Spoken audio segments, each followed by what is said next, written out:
Visakha steel ప్లాంట్కి చాలా సమస్యలు ఉన్నాయి. అందులో ముఖ్యమైన సమస్యలు రెండు. ఒకటి, విశాఖ స్టీల్ ప్లాంట్కి ఉన్నటువంటి 35,000 కోట్ల రూపాయల అప్పు. రెండోది, విశాఖ స్టీల్ ప్లాంట్కి ముడి ఇనుము గనులు లేవు. అందువల్ల ముడి ఇనుము అన్నది మార్కెట్ రేటు కొనడం వల్ల సంవత్సరానికి 2,000 కోట్ల రూపాయలు విశాఖ స్టీల్ ప్లాంట్కి నష్టం అన్నది వాటిల్లుతున్నది. అసలు ఉన్న పెద్ద సమస్యలు ఈ రెండు సమస్యల్లో చంద్రబాబు నాయుడు గారి రాజకీయం అన్నది మనందరం అర్థం చేసుకోవాలి.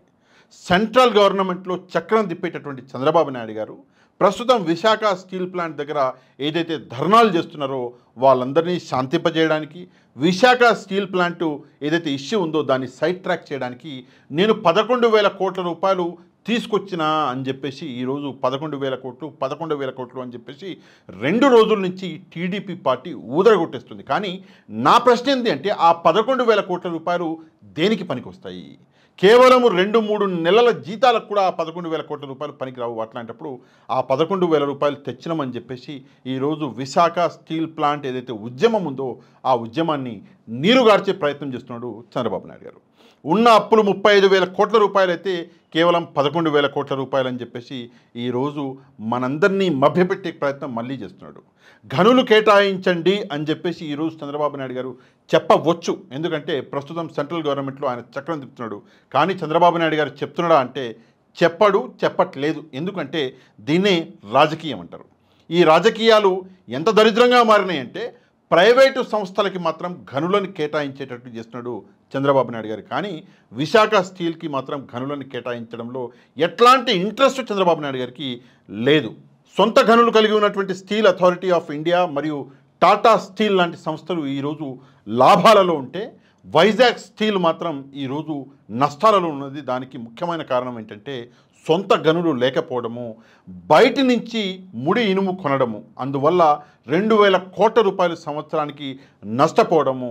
కేవలం దీనివల్లనే ఈరోజు వైజాగ్ స్టీల్ అనేది నష్టాలలో ఉంది. కేవలం రాజకీయ నాయకులు, చంద్రబాబు నాయుడు గారు లాంటి రాజకీయ నాయకులు చేసేటటువంటి రాజకీయాల వల్లే ఈరోజు వైజాగ్ స్టీల్ అనేది నష్టాలలో ఉంది.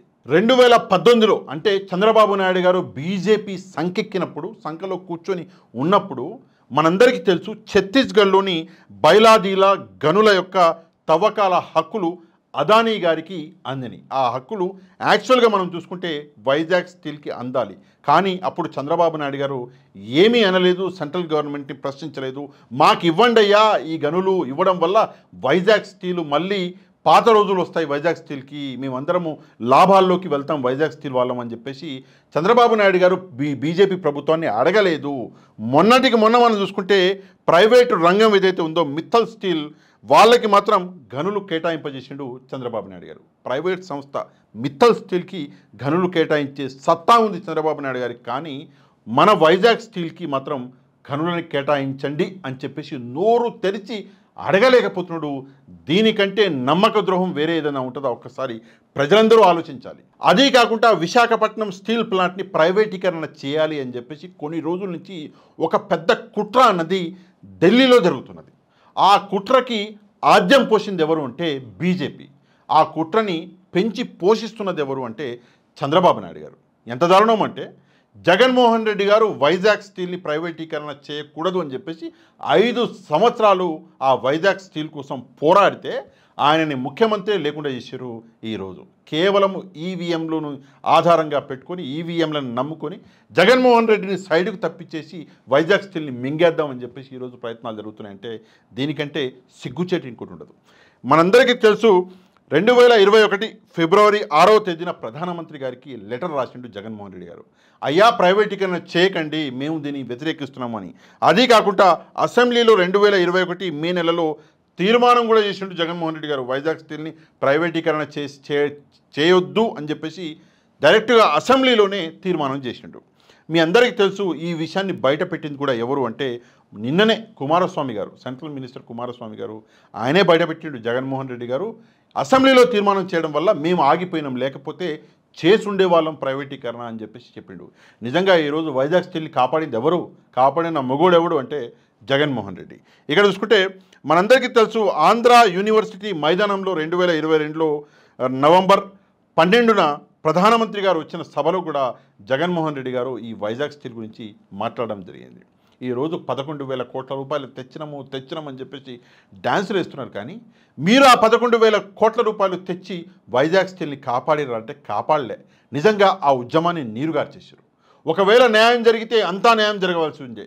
35,000 కోట్ల రూపాయల భారం ఏదైతే అప్పు ఉందో ఆ అప్పుని మీరు తీరిస్తే నిజంగా మీరు మొగోళ్ళు అని చెప్పేసి ఒప్పుకుందాం. 2,000 కోట్ల రూపాయలు ఏదైతే సంవత్సరానికి నష్టం జరుగుతుందో అది జరగకుండా గనులు కేటాయించుంటే మీరు మొగోళ్ళు అని చెప్పేసి మనం అందరం ఒప్పుకునేటోళ్ళం. కానీ ఈరోజు మీరు కేవలం ఉద్యమాన్ని నీరుగార్చడానికి ప్రయత్నిస్తున్నారు. ఆ 11,000 రూపాయలు, మళ్ళీ చెప్తున్న 11,000 కోట్ల రూపాయలు కేవలం 2-3 నెలల జీతాలకు కూడా పనికి రావు. ఈ విషయం మీద మీరందరూ ఏమనుకుంటున్నారు తప్పకుండా కమెంట్ చేయండి. ఎందుకంటే ఆంధ్రుల హక్కు అని చెప్పేసి మనందరం తెచ్చుకున్న ఈరోజు వైజాగ్ స్టీలు మొత్తానికి లేకుండా ఒక పెద్ద కుట్ర అన్నది జరుగుతున్నది. ఈ కుట్ర గురించి తప్పకుండా మీరందరూ స్పందించాలి కాబట్టి తప్పకుండా కమెంట్ చేయండి. అది కాకుండా ఈ వీడియోని లైక్ అండ్ షేర్ చేయండి. వీడియో అన్నది మనందరికీ అంటే వైరల్ అవుతుంది, ప్రజలందరి దాకా చేరుతుంది. తప్పకుండా లైక్ అండ్ షేర్ చేసి ఎవరైతే మన ఛానల్ని సబ్స్క్రైబ్ చేసుకోలేదో తప్పకుండా ఛానల్ కూడా సబ్స్క్రైబ్ చేసుకోండి. నెక్స్ట్ వీడియోలో మళ్ళీ కలుద్దాం. అంతవరకు థ్యాంక్ యూ వెరీ మచ్. జై హింద్.